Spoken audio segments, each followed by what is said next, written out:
আসসালামু আলাইকুম। আজকে মাছ বোনা করবো কাঁচা টমেটো দিয়ে। বেশি নয়, কাঁচা একটা এসে গেছে। মানে যখন তখন ফ্রিজে রাখতে হবে, তা নাহলে কাঁচা ফাঁচা যায়, পোড়ায় যায়, নষ্ট হয়ে যায়, তা নাহলে পচে যায়। এই দেশে প্রতিদিন বেশি থাকুক, ফ্রিজ আর এসি থাকতেই হবে। গরমের দেশ 1 সেকেন্ডও থাকতে পারবে না ফ্রিজ ছাড়া, এসি ছাড়া। পেঁয়াজ দিব, পাকা টমেটো দিব। কাঁচা টমেটো পাইকে গেছে।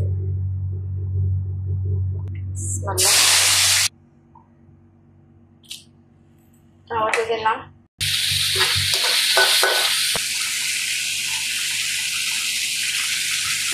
মশলা দিলাম, আলু দিয়ে কষাবো।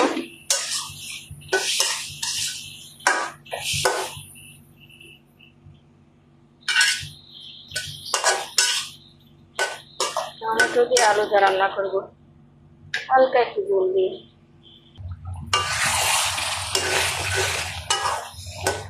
তরকারি যত কষাবেন তত স্বাদ। কষিয়ে নেবেন, না কষলে তরকারি মানে ভালো লাগে না।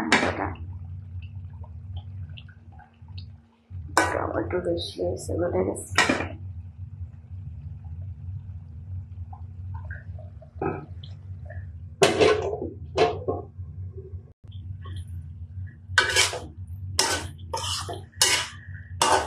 তরকারি কষানো হয়ে গেছে, এখন আমি মাছ দিব। টমেটোটা এই যে পাকার মধ্যে টমেটো দিয়েছে না, এই যে তরকারিটা দেখেন অনেক ঘন হয়েছে, ঝোলটা কালারটা লাল হয়েছে। এই কারণে আমি টমেটো দিয়ে রান্না করি। মানে বাজারের মধ্যে পেঁয়াজটা হয়ে আসলে টমেটো দিলে একটু করলে তখন মশলা অল্প দিলে হয়, নাহলে মশলা বেশি লাগে, ঝাল দিতে হয়। টমেটো দিয়ে ঘন করি, এবার মশলা কম খাইতে হয়। যে কষানো হয়ে গেছে, তেলটা উঠে আসছে, এখন আমি মাছ দেব। ভালো ঝোল দিব, আগে পানি দেবো। পানিটা গরম করেছি, পানি দেব। পানি একটু বেশি দিতে হবে, মাছ দিলে আরো মাছ কমে যাবে। এই যে মাছ, সাগরে মাছ।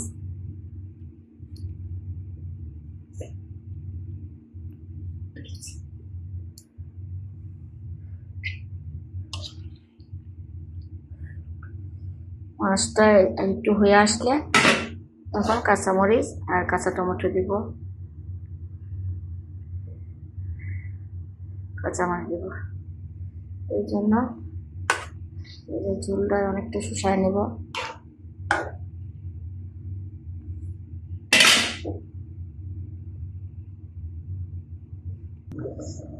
এখন মাছটা দিয়েছিলাম, এখন আমি কাঁচা টমেটো দিব।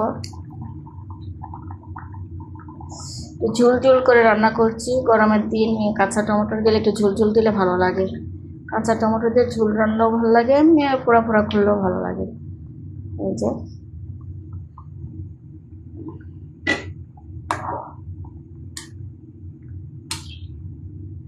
কাঁচা টমেটো আনতে আনতে লাল হয়ে গেছে।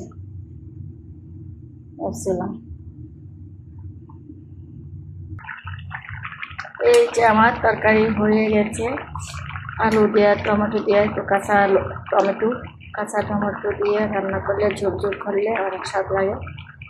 এটা অনেক স্বাদ লাগবে। কাঁচা টমেটো, গরমের দিন তো অনেক গরম, টমেটো ঝোলটা ভালো লাগবে।